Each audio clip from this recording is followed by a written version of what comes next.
All right, everybody. I'm standing here with Kevin. Say hi, Kevin. Hello. And Kevin, we're standing here in front of his totally handcrafted from the ground up Teardrop trailer, and you built this all the way from the ground up. Is that correct? Every bit of it. And man, when you first pulled in, and I've already said this once, and it's already on video, so everybody knows that I've said this. But when you pulled in, the first thing I thought was, this is a factory teardrop. Yeah. And nope. I've had a lot of people say that. Yep, there ain't no way you built that. Yeah. I remember us talking about that. But the thing is just beautiful, and I even like the color. I mean, it's just gorgeous the way it is. But we were already talking about this a little bit, so let's go ahead and go over the kind of skin that you used here, if you don't mind. Well, this is what's on top of a box truck, and this is what's on the side of a box truck. All I've done, it was originally white, and I painted it green. Oh, so you painted the panels on the sides? Yes. Okay. Wow. And you've been in the auto body business, is that Yes. right? Okay. I've been about 34 years. There you go. so painting that and making it look like factory was This pretty simple then. This is to mimic the '57 Chevrolet. Ah, I hear you. What I can't get over too is how the way you got these contours so perfect, even the toolbox here on the front, you've got that fitting really, really nice, and I can only imagine, It's got the same curve as the toolbox, got the same curve as the teardrop itself. Yeah. Well, the fit and finish is just absolutely fabulous. Tell them how Kevin. we got the contour. Yeah. These tent poles and Tent sidewalk poles. top. Okay, now say that again. We've got a game room built onto our house, and I actually drawed this out on the game room floor. I see. But in order to try to get the curve is a tough thing, and so we got tent poles, and I'd heard her stand on one end and I'd bend it around. So that's how you arrived at the curve. Yeah, that's how, because the tent pole's going to make a gradual curve all the way around. Exactly. And then the back, I just kind of hand done it, but this is all done with a tent pole. Wow. Well, here again, I mean, it's just perfect. I mean, man, it's very, very pleasing to the eye the way it goes there. And while we're here at the toolbox, let's go ahead and talk about, you do have an inverter here, and Yes. you were telling me the size of the inverter, but I forgot. 1500 watt. Okay, and you're using a basic deep cycle type battery Yes. with it.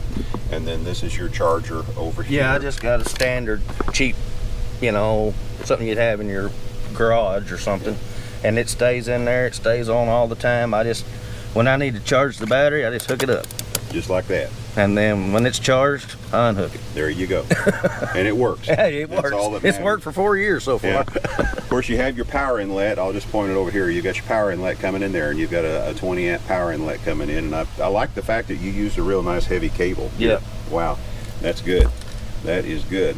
And while we're here also at the front, and of course all the rest of the mechanism is inside, but you've got a cell phone booster here. Yes. And I was just talking to your wife, and she was telling me that it works great. And I think the name of it was Web Boost. Is that right? Web Boost. Yes.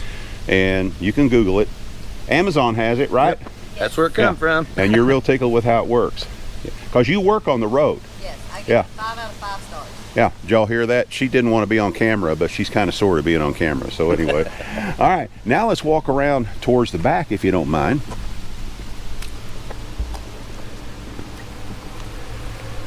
And this is well, it's all cool. That's just all there is to it. Now, how long, before we go a little further here, when did you wrap this up? How long have you been using it? This is our 4th year. 4th year. So you've been out using it for 4 years. All right. And I think you told me it took you about 6 months to build it. Is that right? 6 months to build everything but the back. Ah. And it took me about 2 years to build the back. Yeah, because it's a because everything's round. right. Yeah. Well, I wanted the round, but then I wanted the cabinets to match. And then, of course, your quarters are so tight. Then I had to come in here with a belt sander and sand part of this down because it wouldn't close. It was hitting this. You can just tell the difference across here where I had to belt sand all this Yeah. because it was hitting this. So it took a while to get that where it would you know, just a little bit of tweaking here and there to get it to work for you. Yeah, I won't never do it again. And these open up. And that is the coolest thing in the world. When you showed me how those open up a while ago, so you got nice big storage there on this side, and also this one here does the same thing. Got a cutting board on the top. Yeah. And this is originally where we had our cooler. We had this insulated and everything. We put our cooler in the deep freeze a week before we left. And then we put all of our food, ice and everything in it, and then close it and never open it until we needed something. And then these all open up. And then of course everybody's got to have a junk drawer. Oh yeah. Oh yeah. Absolutely. And do you do your cooking back here as well? Yeah. We actually built this. We've got the Coleman Stove, and I built it to sit right here. That's what I built this for. But then after using it the first time, it made such a mess. Grease everywhere. I'm like, nah, that's what we got picnic tables for. I understand. I understand. Well, I noticed you also have a regular 110 volt power outlet right there. Yes, and of course you got your USB. Yes, we've got. And we've got that also on the inside, but yeah, this is USB and 110. And then that is just USB. And you've got a, of course we're not going to crank it up, but you've got a killer sound system. I got a killer sound system. Yeah, that I don't get to use anymore. Yeah, and you even have lights that dance to the music as well. Lights that dance to the music. Yeah, so I can only imagine what this would be like at night, you know, when you got that cranked up. Subwoofer and everything, right? Oh yeah, these are subs. Okay. And then back there's an amp. Wow. Yeah, no, it's it jams down. And tell us about these lights up here. These lights are super bright, but they pivot. You can turn them around, turn them outside, and they go up and down. But like when it's dark back here, you can turn these on, it lights the whole world up. Wow. Wow. And then of course LED. Yeah. And then of course you got these just when you're back here working. You know, prepping and stuff like that. Well, it's just gorgeous. And you do have an air conditioner. And yes. Here's the back side of the air conditioner right here. And it looks like you've got it built-in system here where the condensation can go ahead and drip on down. Yes. Below it right there. So yeah, those are things that you have to consider with that. But wow. Now, tell us about, because we were talking about this earlier when I was asking you, tell us about the axle that you chose for this and why you did what you did. This is a 3,500 pound axle. Anything smaller than a 3,500 pound axle is what they consider as a boat trailer axle. And they've got little bitty bearings. Well, when you're pulling down the highway at 70 miles an hour, those little bitty bearings don't like that. So I went with a 3,500 pound axle. It's got the big bearings. And then I put 2,000 pound springs on it so it rode better. Because the whole thing weighs about 1,000 pounds. Altogether? Altogether. In travel mode? Yes. Wow. Wow. Well, you can tow this thing with a... anything. Yeah. Yeah. Oh, that truck, you got to look in the mirror to make sure it's still there. I'm sure of that. I'm sure of that. But yeah, and you know, that's something I never would have thought about as far as the axle was concerned, and the bearings and everything. Oh, yeah. How to do that. But so it's obvious that you thought that through. Oh, yeah. Well, I started out when I was just a kid building trailers with a friend of mine.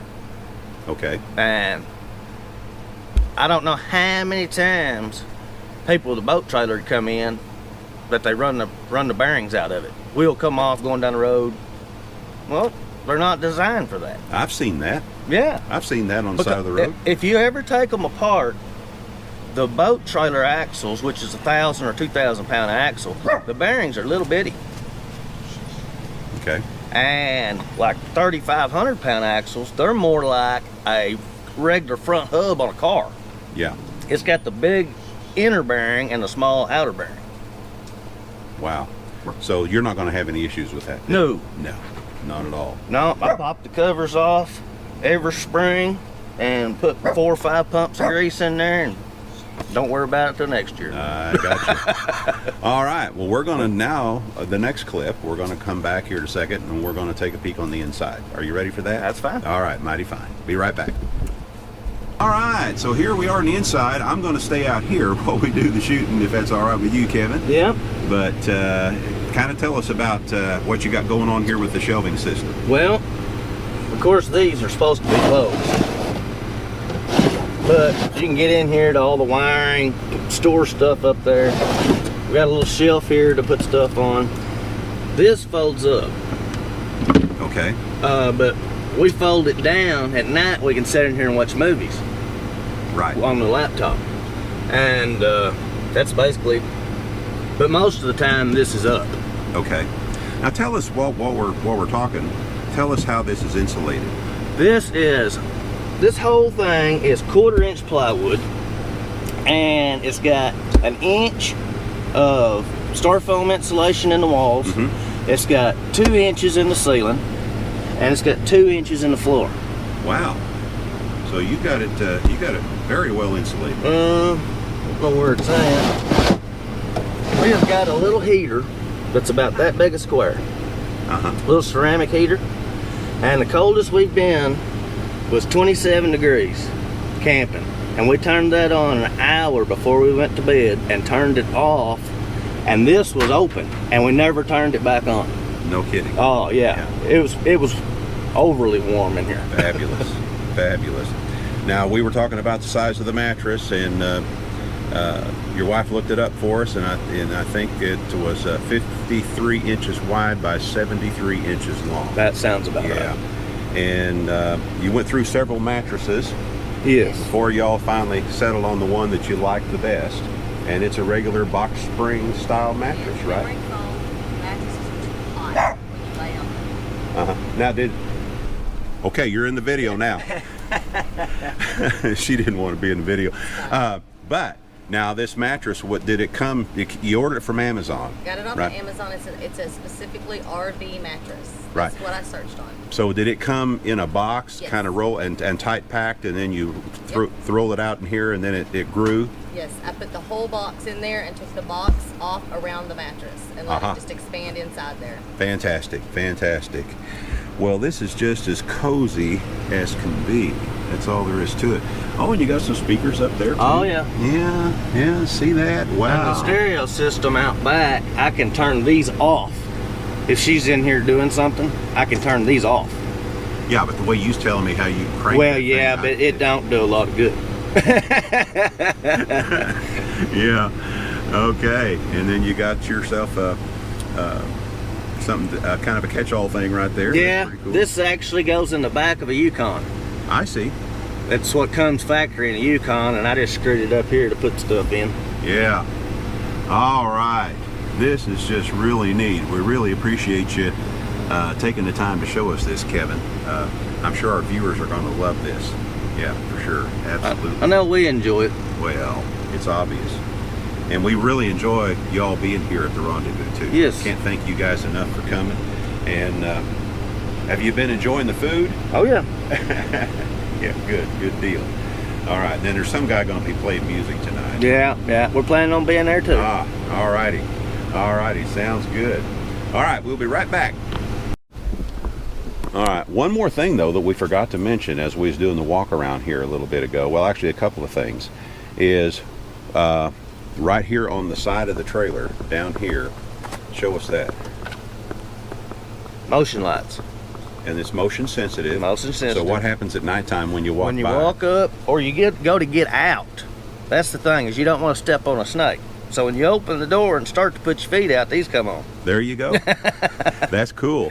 And those are Amazon, I'm sure. Amazon, yeah. And all you gotta do is just change the batteries out in them. Yeah. So and they take the little AAAs probably. Yeah, that's what I kind of figured. And then we didn't talk about your stabilizer jacks back here, and of course you got those on Amazon as well. Oh yeah. And those are, they basically, when you adjust them all the way back up, then they fold up back up underneath the trailer, right? Yeah, what we do is we put the tongue of the trailer down, then I push these all the way down, and then raise the tongue back up, which is just stabilizes it. Right. exactly. And that's the whole idea. They're really not made. No, they're not To go made for beyond that. jacking it up and Right. all that stuff. All righty. Well, mighty fine. Kevin, and I forgot your name. Sherry. Say it again. Sherry. Sherry. Well, we just met so many people here, you know, because the turnout was really a lot more than we expected. So, yeah, I'm having a hard time keeping all these names straight in my mind. Oh, yeah. But anyway, Kevin and Sherry. Sherry, Yes. thank you so much for taking the time to show us your beautiful creation here. Thank you. Thank you so much for attending the Fall Tiny House Adventures Rendezvous. We really appreciate y'all being here. We've had a blast.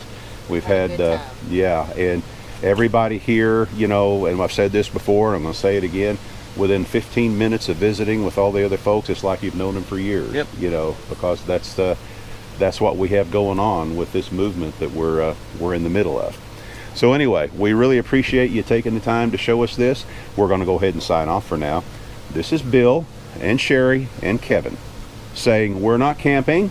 We're living. Living. Exactly. Thank you. Thank you.